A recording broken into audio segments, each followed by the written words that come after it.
Hey, everybody, welcome back to the Husker Big Red YouTube channel, another episode of our podcast. I'm Chris Peterson, and with me once again is my co-host is Danny Gillette, and we're here to talk some Nebraska Cornhuskers, and it's been a big week, a busy week for the Cornhuskers, and we'll just get things started off right away. A couple nights ago on Wednesday night, we finally got word from Keisei Tominaga that he's going to come back to Nebraska for another season. He took some workouts with the Indiana Pacers, kind of took his time with the NBA draft process, which was a smart thing to do. But now Keisei's back. We still have 2 roster spots to go, but we have a good idea of what this roster is going to look like. And with the big guy coming back, not big in stature, but big in terms of his ability to make an impact for the Cornhuskers, what does that mean for Nebraska basketball next season?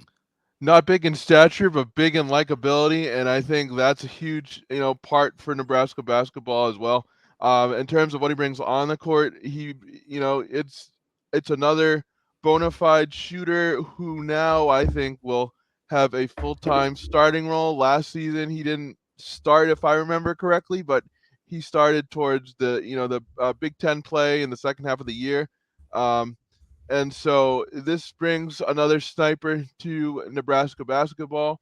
And it also, and I wrote about this on Husker Big Red, allows for other players to play their game as well. Casey will require a certain amount of defensive attention, and he's a very good shooter. And I think that will open up, the inside for, players to drive the lane, and a player like Josiah Alec to really kind of, establish his presence down low as well.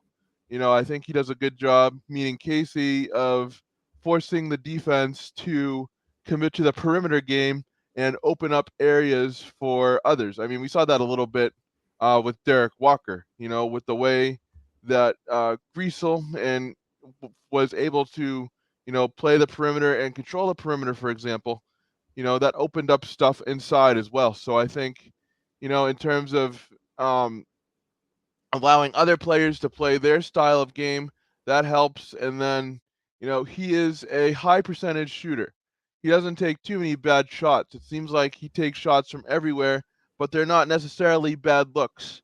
And, that gives Nebraska basketball a bona fide sniper on the floor, and one that I think, fits today's modern game of basketball very well, because I can't remember the last time that Nebraska basketball has had a pure shooter like this. I don't know if you can off the top of your head, but it'll be good to have him back, for several reasons on the court. And then off the court, I mean, he's just a fun guy to root for. He has a fun guy playing, fun time playing the game, and that reflects in, his just he just smiles every time he's on the court, and the fans love him. And he's very marketable, and the Japanese Steph Curry nickname and all that. So it's a win for Nebraska basketball for multiple reasons, on and off the court. And it gives Nebraska yet another weapon to, kind of fight through the Big Ten conference like they did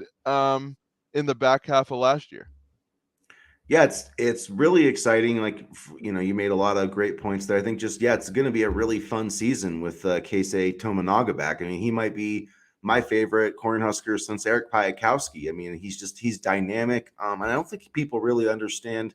I think they kind of underrate, what he did last year. I mean, he averaged for the whole season, he averaged 13 points a game.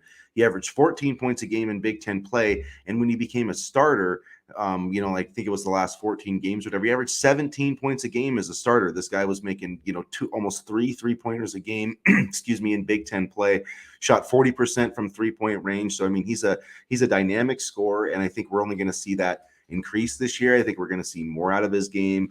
Fred Hoiberg's talked about how he's added, weight to his body. He does look good. I saw him in his Indiana Pacers workout. He's got a lot more definition, like in his arms and stuff. So I would like to see him, which I think this team needs, is to add a little bit more playmaking, see him a little bit more, in ball screens, attacking with the basket a little bit more. So I do want to see some of that growth this year. And I am hopeful that he can kind of be that guy for Nebraska. But more than anything, he just kind of fits in, and now they've got their number one kind of go-to scorer. They can kind of feature the offense around. Rink Mast, down low is gonna, get a lot of touches. Bryce Williams, you mentioned, Alik. So there's a lot of really good pieces here, and you take one of the top transfer portal classes, and then you bring back, in my opinion, I think a guy that's got a chance to be, second, maybe even first team, all Big Ten. I mean, I really believe that. So I mean, you add that in with this other transfer portal class, and it's a great haul for Nebraska, and I think there's a lot of reasons for Nebraska fans to be optimistic going into this season. And in terms of his NBA future, he has a golden chance to really increase his stock and kind of, solidify that he can be, a sharpshooting 3-point,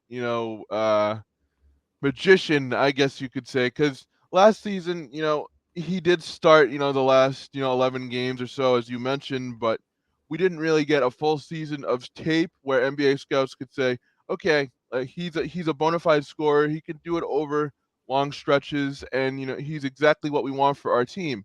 This year, if he takes that leap or even stays the same in terms of production as he did in the back half of the season last year, then I think he's got a legitimate shot to go to the NBA. Yeah, definitely. And there's a lot of, like I said, kind of leading up to it, there's a lot of different paths too, going to the NBA, whether it's being drafted, getting into the G League, getting a two-way contract. There's a lot of ways to kind of get that next step professionally. And I think he's going to have a lot of great opportunities at Nebraska. Fred Hoiberg, is a guy that I think knows what it takes, obviously, to get to the league. He's coached in the NBA. And I think we're really going to see kind of that development piece, some of these guys moving forward. Bryce Williams, I think that's a big reason he chose to come to Nebraska to try to, use that kind of skill set under Fred Hoiberg to, develop his skills and improve his NBA draft stock.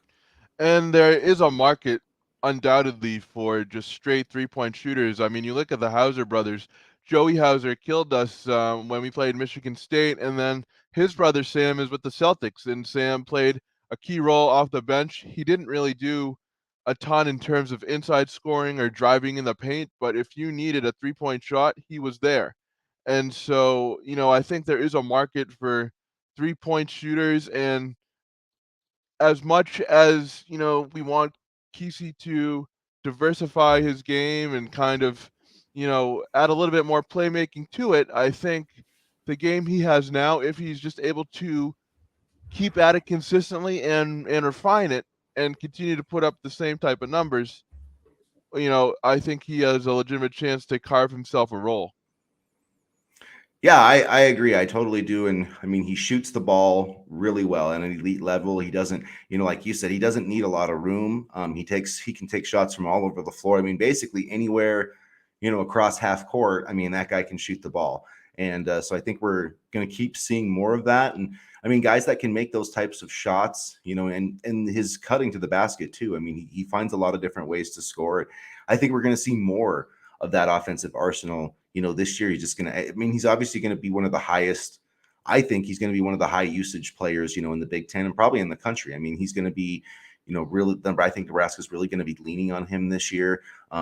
And yeah, it's just going to be a really exciting season. And personally, just looking at this roster, I mean, I think that the NCAA tournament is a possibility. I don't want to, get too into the hype or whatever, but I really think that Fred Hoiberg kind of found something at the end of this, last season. And I just feel like Nebraska's in a really good spot. And I just think people are sleeping on the Huskers. I mean, I really believe that going into this Big Ten basketball season. Yeah, absolutely. And another thing too is when you're evaluating a shooter, and I'm not an NBA scout or anything, but one of the things I look for is how well can they move without the basketball in terms of getting themselves open, getting themselves in, a good position where they like to shoot. And Tominaga can do that. I mean, the Hauser brothers can do that. So these types of shooters can also, find their spot and find ways to get open in areas they feel comfortable. And as long as he continues to keep developing that part of his game, I think that's a big bonus as well because floor awareness, especially in terms of the corners, is crucial for a 3-point shooter. And, I think Tominaga really has a chance to just refine his skills and get a full year of tape, like I said earlier, in order to make that NBA push. Yeah, and then just another year in the strength system, adding to his defense. I mean, that's another thing NBA teams are really going to be focused on. And I think he mentioned that, he did kind of an interview with the Indiana Pacer, probably their media people. And, he talked about how he needs to improve his defense. And that is a fair criticism. So I think he really utilized that NBA draft process, to the fullest, got evaluated, got some feedback. And I think now he has a good idea of what he needs to do to get to that next level. He's going to, play with the Japanese national team, kind of this fall. So that's going to be really exciting. He's not going to be making the trip with Nebraska, I don't believe, to Spain because of that. But I think that's going to be better for his long-term game anyway. And, he's going to come in September, having played some international competition. I do worry a little bit about him playing so much, but, he's still a fairly young guy. So, I mean, I don't think we have to worry too much about the grind and the wear and tear. But, yeah, it's a lot to be excited about. We'll see what happens with the rest of this roster, but I think Nebraska fans can feel good that this team should be, playing some postseason basketball this next season. If not, then I think Fred Hoiberg's going to have some questions to answer. Yeah, I know. I said something to that effect on I think it was Wednesday night. People were like, "Oh man, you already want to fire Fred and blah blah blah," but he's had a fair amount of time to get this ship, sailing, so to speak, and he hasn't been able to find that groove until the end of last year. So, I mean, at the very least, I expect some form of postseason play, NIT, NCAA. I do think they can make the NCAA, but I've learned to kind of temper my expectations with Hoiberg led teams as far as Nebraska is concerned. But some form of postseason play, I think, is the bare minimum at this point with the roster that Nebraska has. Yeah, I completely agree, and we'll see how that works out, and how this roster kind of takes shape here over the next couple of months. To transition now, it's June 2nd, and it's June, meaning it's official visit season for college football recruiting, and for Nebraska, that means a bunch of recruits coming in this weekend. We've seen some expert projections for guys that are going to be on campus this weekend. Mario Buford with a couple, and there actually is one bit of news we should talk about. Kamari McClellan was going to be a big visitor this weekend, the three-star quarterback that has kind of been on the radar for the Huskers. Now that visit has been officially canceled, according to Sean Callahan of Husker Online. So Nebraska not taking two quarterbacks. That was kind of my only question there, is maybe they would be, have a little bit of interest. So no worry about that. He's not coming. But what are your thoughts going into, this big weekend for the Huskers with 7-8 guys coming to campus for official visits? I feel really good about this weekend because there's a couple names, Caleb Pyfrom, Ja'Cory Barney, Buford is also coming, and I feel like Buford, Barney, and Pyfrom are three names in particular to watch. Peyton Morgan, I mean, he would be awesome to land, but I get the sense that he's kind of trending in a different direction. Amari Sanders from Gulliver Prep, he's from Miami, Florida. I mean, he's an interesting target, another corner. I think his recruitment is still very much wide open, but it's good to get him on campus. So at the very least, I think we could make some headway with Buford, Barney, and Pyfrom. And Pyfrom would be a big get as this program continues to develop the offensive line, and then Barney out of Miami Palmetto. I think that's good just because he comes from Miami Palmetto. We already have a Miami Palmetto commitment in Wells McGahee. Now we have Barney, and then Buford. I think he's a very very good player. He's a he's a 4-star player from Texas, and he's a very solid corner. So those three in particular are who I'm watching for, and I think it could end up being a very productive visit weekend, even with no commitments. I think Nebraska could have a good chance to make some headway. Yeah, it's always hard to know exactly when guys are going to commit after, but I definitely would expect, some commitments, or at least some, commitment announcements with Buford. I do have a lot of confidence it's going to be Nebraska. I don't know if he's going to make, a commitment this month. He's got the visit to, Michigan State. He's still got the visit to Penn State. That doesn't mean that guys don't cancel visits. I mean, that happens all the time. So, we'll see. I do think that Nebraska is going to get him to a point where he's basically going to commit this weekend. He might still take those other visits, just, as a recruit to kind of, get the full picture before you make a decision, which I understand, wanting to do that. Yeah. But I do think Nebraska is going to put themselves in a position to close this weekend, and Caleb Pfeiffer is a really important recruit. I think there was hope for Brandon Baker. I think that hope is really dwindling. He's basically said he's going to make a decision, before the fall starts, and he wasn't going to visit Nebraska till then. So it doesn't seem like Nebraska's going to get a visit. Chad Simmons, the top on three recruiting expert, has already put in a prediction for Oregon. Seemed like Oregon really, kind of knocked his socks off, I guess, on his last visit, which is what I'm worried about with Gaitlin Bear. But, at any rate, that makes Caleb Pfeiffer, I think, even more important at that tackle position to kind of lock that down. He's according to On3, he's the number 6 player in the state. He's ranked in the top 800. So, would be a really nice piece going forward and add another top player in the state. So he and Buford are the guys I'm focused on. But Barney, is another guy, I really like. There's actually, William Nettles, wide receiver from Texas, coming in. I think is going to be an interesting to see what happens there. And Joseph Anderson, the edge from, he's not ranked, but 6'5". He was just a late kind of official visit, added Iowa, as the leader according to the prediction machine, which focuses mostly on visits. So that's something to remember. And Peyton Morgan, I do think that the Huskers have some work to do, but, that they're going to have a chance. It's going to be hard to pull him out of Texas, though. Carlin Jones is another interesting name. He's a very good defensive lineman out of Bay City. Same city in high school as Bryce Turner. So I'll be interested to see if they can make any headway with him. Nebraska, has needed depth at the defensive line position for quite some time now. And adding a guy like Jones would certainly be able to help with that. He's a very good playmaker. So I'll be interested to see, what kind of headway Nebraska can make with him as well. Yeah, definitely. He's one of the guys I'm really excited about in this class or in this visit weekend, and Nebraska's kind of trending up there. Another guy that they're battling with, with Texas Tech for Garrett McGuire's dad, Joey McGuire, who used to be on, Matt Rule's staff, is a guy that he's done a tremendous job, recruiting the state of Texas the past couple of years. So that would be another one. And we should mention too. I don't know if we've talked about this before, but Daniel Kalin is going to be on campus this weekend. Putting his money where his mouth is, basically saying that if recruits are going to be there, I want to be there.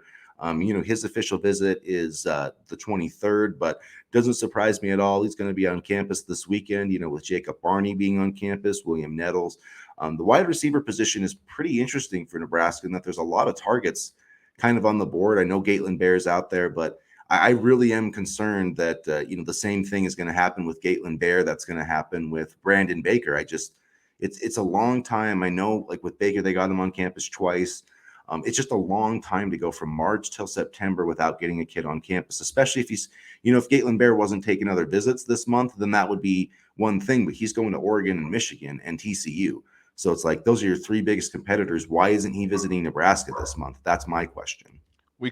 I'm not going to say we could easily try to flip him, but we've seen recruits commit and then decommit and then flip to another school. Recruiting is absolutely crazy nowadays.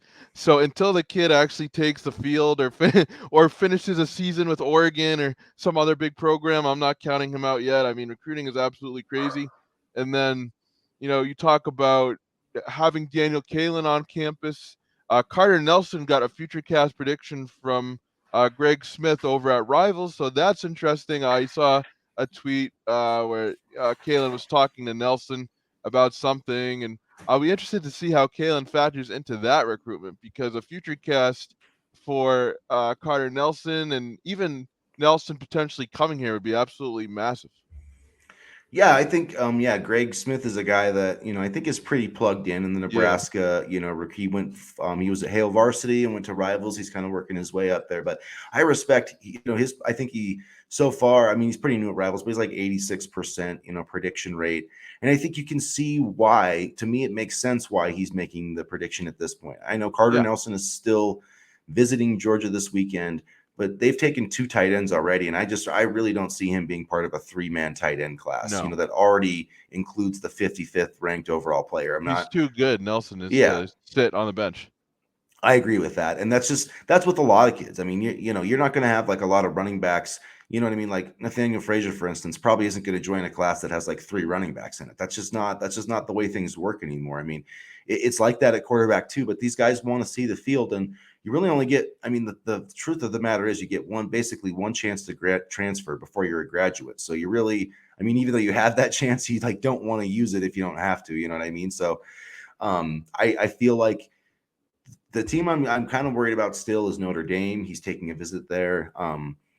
I just know that was kind of one school that seemed to be of interest to him. But I feel like he does have that connection with Kalen. They're friends. They're building that, and I feel like that's going to be one instance where the peer recruiting can really make a difference for Nebraska. Is Daniel Kalen and Carter Nelson. And I want to say Nelson's visit to Notre Dame is this weekend, if I'm not mistaken.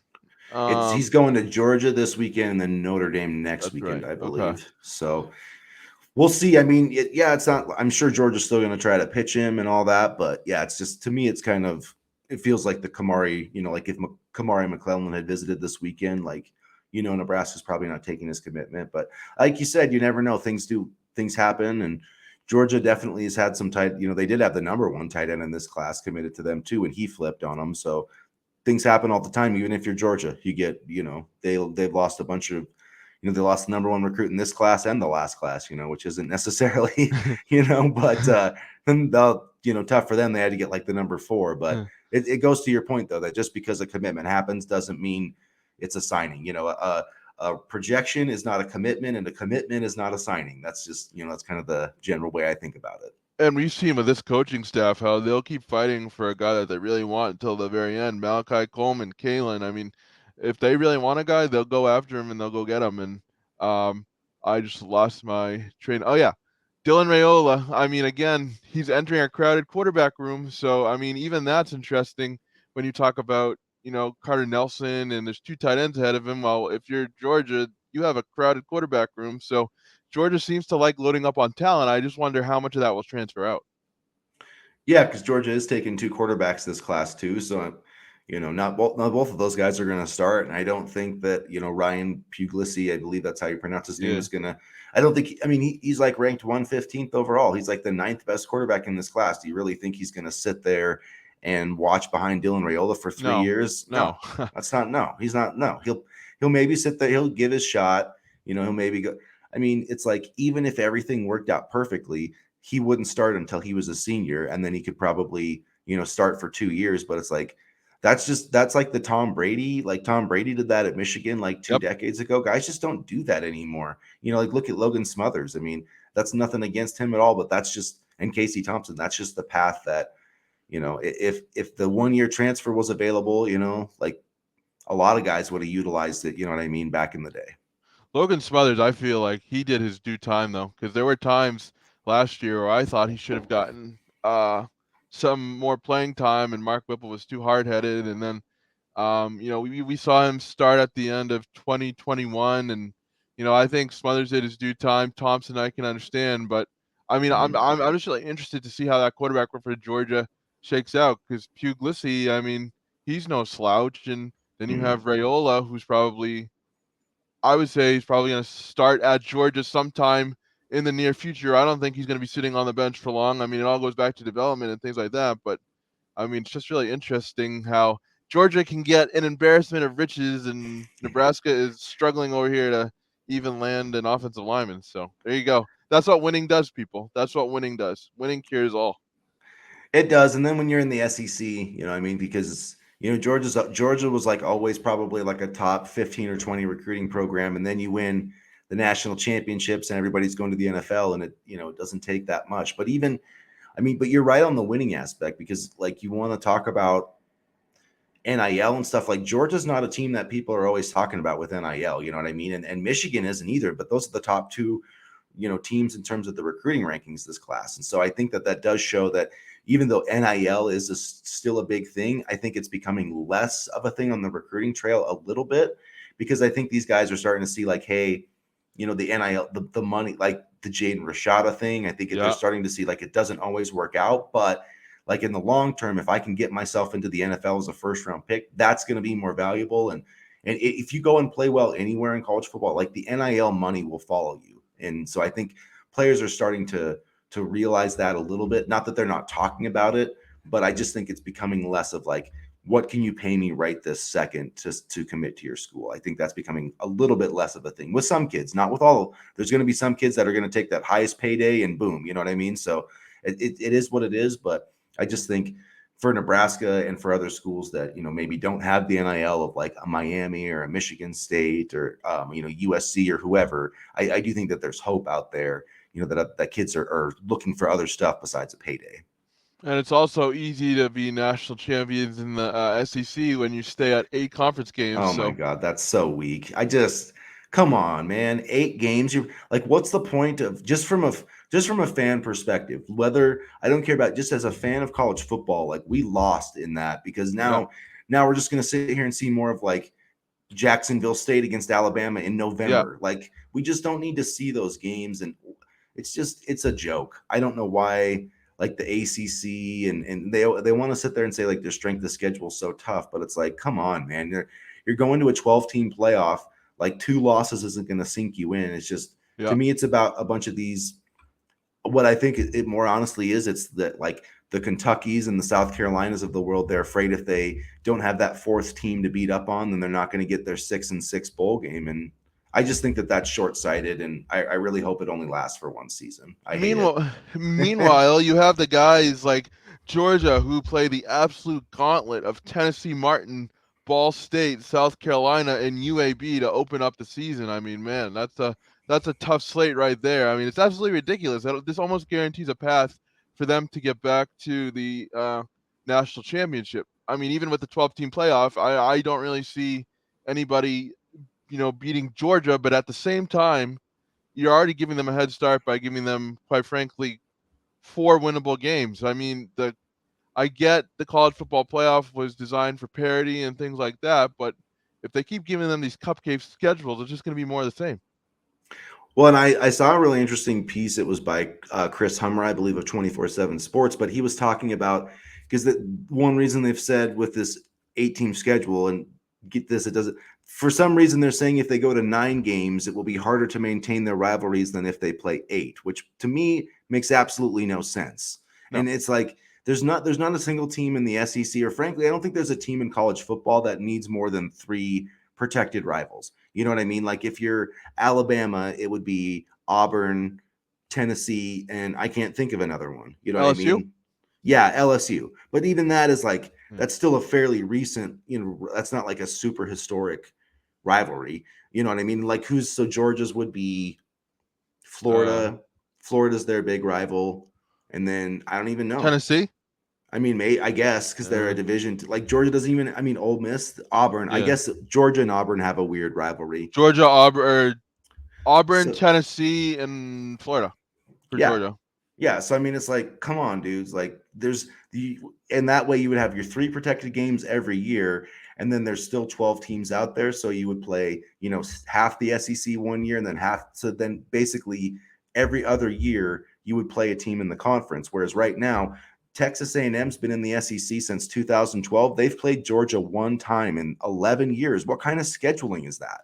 That's awful I scheduling, and mean, it's protective scheduling because it is. Texas A&M knows they're going to get their shit kicked in.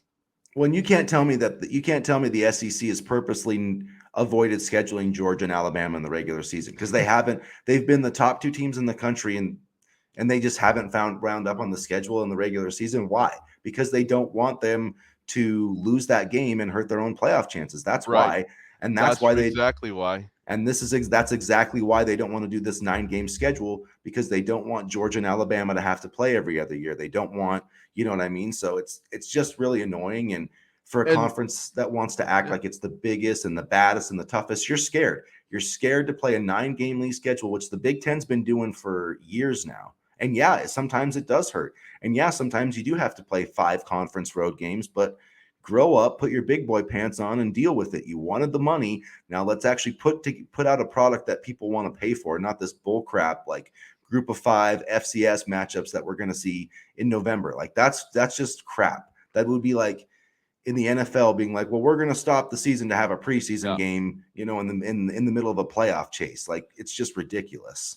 And the fact that the winner and loser, well, let's just say the loser of the SEC championship game doesn't even move down much in terms of the top, because let's be real here. If you make the SEC championship game, you're most likely in the top 4 for the college football playoff. The fact that the loser doesn't even move down much in terms of, the rankings is just, it's almost like, okay, like what are we doing here? Yeah, I agree. And well, it's like they made a conscious decision. Like, I know there was a quote that came from like Billy Napier, the Florida coach, out of these meetings. Like, do we know what if the committee is going to, weigh strength of schedule in 2024? So it's like they literally looked at the easiest paths possible and just said, let's do that, because I don't think the committee is going to worry about strength of schedule. And the committee is going to be like, well, they're from the SEC, so who cares? I mean, that's the attitude now. Yeah, exactly. And that's why I'm glad that with this new format, the 12 team, that there's a guarantee of the top 6 conference champions get a bid, because all these smaller school, like, to me, it never made any sense, like, to say, okay, you're Northern Illinois in the MAC, and even if you have the best season possible, you still can't play for the Yep. national title. Like, now it did happen with Cincinnati, but now there's at least a path for it, and that, I think, is a good thing for college football.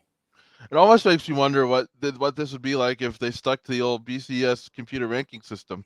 Like, would we see more parity with that now than we've had in the past couple of years in the playoff? I mean, still think the BCS computer system was very flawed, but it makes me wonder about the parity aspect of it. Like, I don't know, did the initial 14 playoff really change that much? It's like it's just like the same thing. Oh, NIL is going to ruin college football. Alabama, Georgia are going to be in it all the time. They're going to be in the national championship all the time. They were in the national championship all the time before this NIL thing came big. It's you know kind of became big. It's not going to change, too much. I don't think. If anything, we're seeing teams like Miami and Nebraska and programs like that really put a more conscious effort into NIL. And truth be told, I would rather, the Penn States, the Nebraskas, the Miamis, the USC, the even the Notre Dames, and I hate Notre Dame, but those types of schools, I would rather them be at the center stage of college football again than have the same SEC teams in the college football playoff every single year. Yeah, I agree, and it would be interesting to see how it would play out with the BCS, because I do think the 14 playoff only strengthened the SEC, and I am worried Yeah. that the 12-team playoff is, because there's going to be like 6 teams in there. Every team that's like not a conference, just like 5, they'll be like, well, these SEC teams are pretty good, even though they didn't play anybody and only played 8 conference games. But yeah, it's just, I don't know. I mean, I do agree with the SEC, and it's a strong league. I mean, they the proof is in the pudding, but this is just this not playing a 9-game schedule to me is so weak sauce, and it's It is. just at some point college football teams just have to get past this idea of like, you just play some games, man. Like, play some good teams, and if you're good enough, you'll make it. Like, you shouldn't have to manipulate your schedule to make the 12-team playoff. Like, in my opinion, just play the damn schedule. If it's hard, it's hard, but if you're good enough, you'll make it. You don't need to worry about it. Like, that's my opinion on it. They know it'll drive up money and ratings, though. That's the thing. They know people will tune in, especially, down south. But it does But suck. that is the thing though too, is you're taking away, if you had a ninth SEC game, like, you're taking a lot of good games off. So that is also why I don't understand it, because it's like, wouldn't you think their TV partners would want more of those actual, like, the games people want to see, SEC games, instead of Alabama versus like Sam Houston State in the middle of November? That's why I don't get it from, because usually Yeah. stuff is driven by money. So that is the weird part of it to me. I don't know. It just makes things easier for the SEC. And truth be told, I can even see this 12-team playoff just becoming the SEC slugfest and everybody else standing by the wayside watching. Oh yeah, there's gonna be like 4 SEC teams in it probably every year at least. Like the Big Uh, Ten, the Big Ten probably will be lucky to ever get 2. I mean, it probably will yeah. get 2. Like, I mean, last year they might have got 3, because last year was a really strong year with Penn State actually only losing 2 games. So I shouldn't say that, but I definitely think that And the Big Ten's probably in that power too. I mean, now that once USC comes over, the Big Ten and the SEC are probably going to, scoop up like all the at-large bids if we're thinking about it. Most of them anyway. I mean, yeah, but you look at the level of talent in the SEC compared to like the Big Ten. I feel like the Big Ten is just going to get absolutely walloped. I mean, you look at Ohio State; they were close to winning it. I mean, granted, last year, but even still, like Georgia was able to hang on and win it and whatever. But it's just like it just favors the SEC more, and that's I don't know. I think the whole concept of the playoffs and parity and letting more teams in is kind of silly because it's just going to let more of the bigger competition get in. Yeah, that is true. I think the one thing that it will help is that like a team like Nebraska per se, it's going to be really hard for Nebraska to probably ever make the 14 playoff, but I do think Yeah. they could make the 12-team one, and so I just think once more teams make it and they and recruits see that like you don't have to go to Florida or Georgia to make the playoff, I do think that will change the recruiting a little bit. Just kind of with a little bit more parity. And then I do think that at times we're going to see, like some of these SEC teams that we thought were good, and then Georgia and Alabama and those teams like at the top will probably still win, but I think at some point maybe we'll see some of these teams that get overseeded, kind of get beat a little bit, like we see it in the bowl games Hmm. sometimes, So it's hard to predict one way or the other, but yeah, the SEC is going to dominate this playoff, the 12-team one, just like they dominated the 4-team one. And until teams figure out how to consistently beat Georgia and Alabama, that's not really going to change, no matter what format you use, really. And the other part of it too is, how do you beat Georgia and Alabama? You go down to Florida, you go down to Louisiana, you go down to Georgia and recruit, except for the fact that Nick Saban and Kirby Smart has all those areas locked down. They have all those areas locked down, and they have, the Georgia, Alabama areas, even Florida, they have those areas locked down. So it's going to be, more than just about figuring out how to win. It's going to have to be, scratching and clawing your way through recruiting if you want to recruit down south. Yeah, it's going to be a process, and hopefully, Nebraska will get there someday. Just I stay out of Texas and stay out of Nebraska, Yeah, and we'll be stay out good. of, yeah, we'll be good. So went off a little bit of a tangent there, but it was a fun one on the SEC. But make sure, guys, for all your Nebraska content, we'll have some more videos coming up, especially on Monday to wrap up this recruiting weekend. There's a lot of articles on HuskerBigRed.com. So make sure you check out our website, hit the subscribe button, get into the comments section, hit the like button. Let us know what you think about the recruiting process, Matt Rule, the SEC only playing 8 games, whatever. We want to hear your thoughts. So, and as always, everybody, we love to share our opinions. So thanks for interacting with us, and go Big Red. Go Big Red.